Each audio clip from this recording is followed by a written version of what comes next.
fond, il n'y a pas cette idée qu'un mouvement anime l'apparition, l'émergence ou l'occupation des espaces publics en vue de produire une intersubjectivité d'ordre supérieur. Non, c'est ce que ça produit, c'est une conflictualité d'ordre inférieur.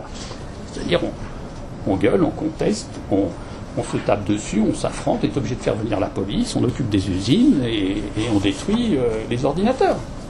Ceci, quand même, pas très discursif. Du point de vue discursif, c'est pas très productif. Donc, au fond, ce qui caractérise, je crois, l'analyse arendtienne, c'est qu'en réalité, elle pense l'espace public sous sa condition philosophique fondamentale, qui est la phénoménalité, c'est-à-dire la visibilité. Au fond, ce que Arendt met en évidence dans le chapitre 5 de Conditions de l'homme moderne, c'est que dès que nous agissons, nous manifestons. Nous rendons public quelque chose. Donc la publicité n'est pas à entendre au regard de la communauté et de la généralité, mais la publicité est à entendre au regard de la visibilité. Ce qui est public, c'est ce qui est visible, c'est ce qui se déploie sous les yeux de tous. Ça n'est pas ce qui est constitutif d'un domaine d'intérêt général, c'est ce qui se déploie sous les yeux des autres. Il y a deux acceptions, au fond, de l'idée du domaine public. Il y a celle qui a été privilégiée dans le domaine des sciences politiques, qui consiste à dire que le domaine public, c'est le domaine d'intérêt général. Sauf qu'Arendt pose la question, ça, pourquoi ce domaine est-il un domaine d'intérêt général ? Ce n'est pas à cause des intérêts. C'est parce que sous le nom de publicité ou de domaine public, ce qu'on entend, c'est un domaine de visibilité partagée, c'est-à-dire le domaine où ce qui se dit et se fait s'offre au regard des autres. C'est la visibilité qui, en quelque sorte, commande la généralité, ou c'est la visibilité qui commande secondairement la communauté du dit espace. Donc, ce à quoi nous devons nous intéresser, ce sur quoi nous devons porter notre attention, c'est sur les conditions de la visibilité, les conditions de production du visible. Or, c'est là que nous retrouvons ce qui est à mes yeux négligé par Habermas et qui est au centre de l'analyse arendtienne, c'est la considération de l'action. Et là, si nous réduisons l'action à la parole au discours et le discours à l'argumentation, on a du logos qui affronte du logos. Mais si on considère que l'agir, c'est des corps occupent des espaces, ce qui pose un problème, je le dis entre parenthèses, mais on en reparlera peut-être, mais ça pose le problème de la production aujourd'hui des espaces virtuels, que l'on dit des espaces publics virtuels. C'est-à-dire les corps n'occupent pas l'espace de la même façon quand vous êtes derrière votre clavier, votre écran d'ordinateur en connexion avec le monde entier. Donc là, il y a un autre problème. Mais en tout cas, dans la perspective arendtienne, des corps occupent des espaces.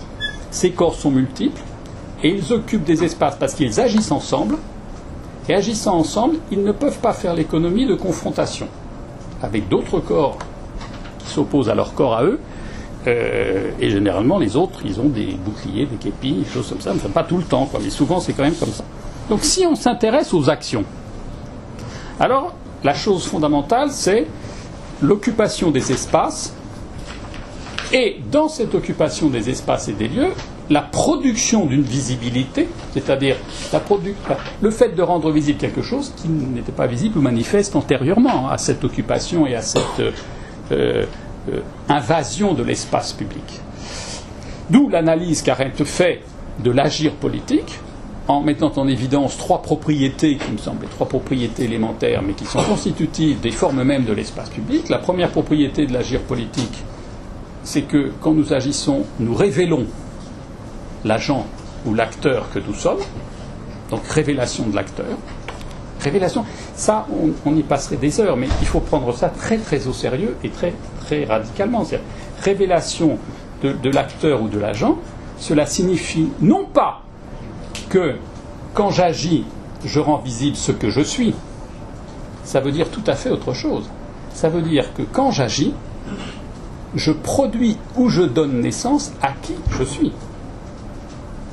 Je ne révèle pas un être qui existait antérieurement et qui a été défini par des catégories socioprofessionnelles, des catégories sociales, enfin tout un régime d'assignation identitaire qui était déjà connu. Non, je fais naître. Révéler, c'est faire naître. C'est produire au sens littéral que le terme a en français. Si on associe deux de ces significations, la première, engendrer, donner naissance. Donc quand j'agis, je me produis, je me donne naissance, j'engendre qui je suis. Et deuxième signification, produire, c'est exhiber, rendre visible. Donc quand j'agis, je me rends visible. Mais quand je me rends visible, je me donne naissance. Quand je me donne naissance, je me rends visible. C'est la même chose. Apparaître, c'est être. Surgir dans la visibilité de l'espace public, c'est tout d'un coup faire accéder à la visibilité quelque chose qui n'existait pas avant, non pas parce qu'il était invisible, mais parce qu'il n'avait pas d'être. Donc, alors évidemment, ça renverse dans une sociologie ordinaire qui consiste à dire, ben voilà, au fond, le sens de vos actions dépend des régimes d'appartenance communautaire qui ont déterminé ce que vous êtes et ce que donc vous êtes capable de faire. Et ce qui est extraordinaire, c'est que l'analyse arendtienne de l'action consiste à dire, non, on rentre dans le registre de l'action quand on se soustrait à ce régime des déterminations, c'est-à-dire des assignations identitaires ou des appartenances communautaires, qui font qu'on dit, ben voilà, toi tu es un ouvrier du bassin minier de machin et tout.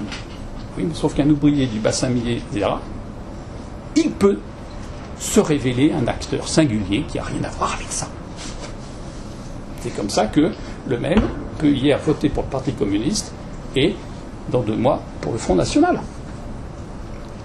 Et il appartient il n'a pas changé son inscription dans le système social qu'il détermine. Sauf que dans les circonstances, les rapports de force, les formes d'une action collective, il va se singulariser d'une manière différente. Donc voilà, première propriété de l'action, révélation de l'acteur. Deuxième propriété corrélée à la première, instauration de la communauté des acteurs. Relation des acteurs les uns avec les autres. Au fond, quand nous agissons, nous n'exportons pas sur une scène publique des communautés qui s'étaient constituées antérieurement sur d'autres registres. Au contraire, nous donnons aussi naissance, nous produisons ces communautés d'acteurs en déhiscence, en décalage par rapport aux formes d'appartenance communautaire ou sociale qui étaient les nôtres dans notre régime de vie ordinaire.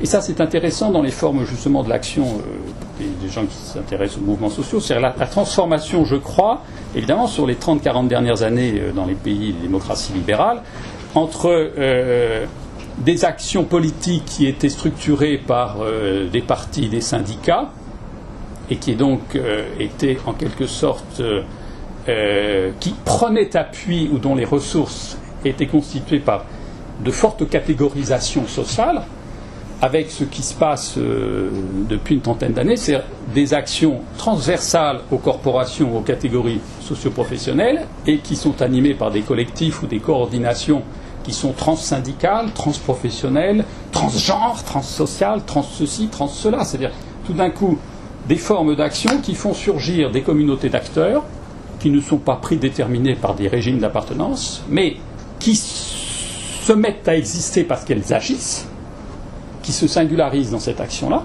et qui, évidemment, n'ont de durée de vie et de permanence que simplement le temps de l'agir ensemble. C'est-à-dire qu'ils peuvent évidemment s'effondrer comme un soufflet que l'on a un peu tardé à avaler et qui voilà, n'est plus un soufflet du tout parce qu'il a refroidi. Bon, donc il y a des communautés d'acteurs comme ça qui se constituent par l'agir mais qui n'ont pas de durabilité parce qu'ils ne sont pas supportés par l'infrastructure, si l'on peut dire, sociale, économique, culturelle, par le jeu des héritages, des appartenances, les ancrages, voilà, qui ne sont pas portés par des ancrages. Mais à la singularité des acteurs surgissant sur une scène publique correspond la singularité des communautés d'acteurs surgissant sur la même scène publique. Et donc le troisième caractère qui est indissociable des deux premiers, c'est-à-dire de la révélation de l'agent et de l'instauration des communautés d'acteurs, c'est l'institution d'un espace public qui se donne d'abord comme institution d'un espace d'apparence, un espace de visibilité. Et là, il y a un paradoxe, ou en tout cas, il y a une sorte de cercle qui est extrêmement intéressant. C'est que dans nos sociétés démocratiques à structure républicaine, disons, il faut des espaces publics constitués et garantis par le jeu des institutions pour que des actions puissent être conduites. Donc, au fond, l'espace public institué comme la condition de possibilité des manifestations d'acteurs, de communautés d'acteurs, donc comme la condition de l'action, mais en même temps, ce que suggère Arendt, et qui me semble extrêmement intéressant, c'est que la même chose doit être pensée dans l'autre sens. C'est quand nous agissons que nous réinstituons, et donc d'une manière nouvelle, les formes mêmes de la visibilité. Ce n'est pas simplement que nous donnons à voir quelque chose de nouveau, c'est qu'en donnant à voir quelque chose de nouveau, nous produisons de nouvelles dimensions ou des nouvelles formes de visibilité. En quelque sorte, c'est l'action qui est instituante. C'est l'action qui requiert l'espace institué pour se déployer, mais c'est la même action qui est instituante du dit espace. Et ça, je crois qu'évidemment, dans les phases insurrectionnelles, lorsqu'à Bouazizi, un gars s'immole et que dans les semaines qui vont suivre, un peuple entier va tout d'un coup surgir sur une scène qui jusqu'à présent n'existait pas, parce que le tyran, depuis 23 ans, avait fait en sorte que la scène en question n'existe pas. Lorsque ce peuple surgit, qu'est-ce qu'il fait ? Des individus qui s'ignoraient les uns les autres se révèlent des sujets d'une action qui n'était pas anticipée. Et ils se révèlent au sens propre parce que précisément ils ne sont pas le produit ou l'effet de ce qu'ils étaient. Ils sont en rupture, en situation de quasi-effraction par rapport à leur détermination sociale. Le tyran avait fait en sorte que justement ils ne pouvaient pas être ces sujets libres-là. Et là, tout d'un coup, ils se révèlent. Et deuxièmement, ils découvrent qu'ils sont plusieurs, nombreux, pleins, et qu'il y a des communautés d'acteurs avec lesquels ils ne pensaient pas pouvoir faire communauté, c'est-à-dire être dans un certain lien ou un certain rapport politique, mais en même temps, ils instaurent une scène de visibilité qui n'existait pas avant ou qui ne peut pas exister en dehors ou indépendamment de l'action. Donc vous voyez comment l'action produit à la fois la révélation des sujets, la production d'une communauté et l'instauration ou l'institution, disons, d'un espace de visibilité. Mais ce qui est assez parlant dans des phases insurrectionnelles ou de type révolutionnaire, nous le vivons tous les samedis après-midi entre la place de la République et la place de la Nation. Parce que, évidemment, quand nous défilons dans nos manifestations, nous avons l'impression de ne rien faire d'autre alors que d'être dans la routine, la répétition. Bon, je ne sais pas ce que Dewey dirait de ça.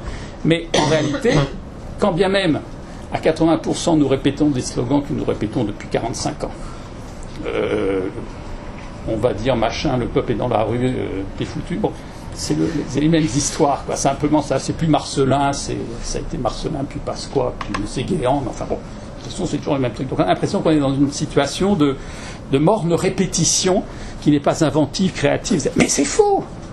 Dès lors que des individus sortent de chez eux et défilent dans la rue et manifestent qu'ils existent, alors cette manifestation est la production d'acteurs singuliers, de communautés d'acteurs, et une reformulation ou une inflexion de l'espace institué de visibilité commune. Et il arrive parfois que sur cette scène instituée surgissent des acteurs absolument inattendus. Et par exemple, les sans-papiers ont été à un moment un surgissement d'acteurs absolument inattendus. Et ça, c'est intéressant.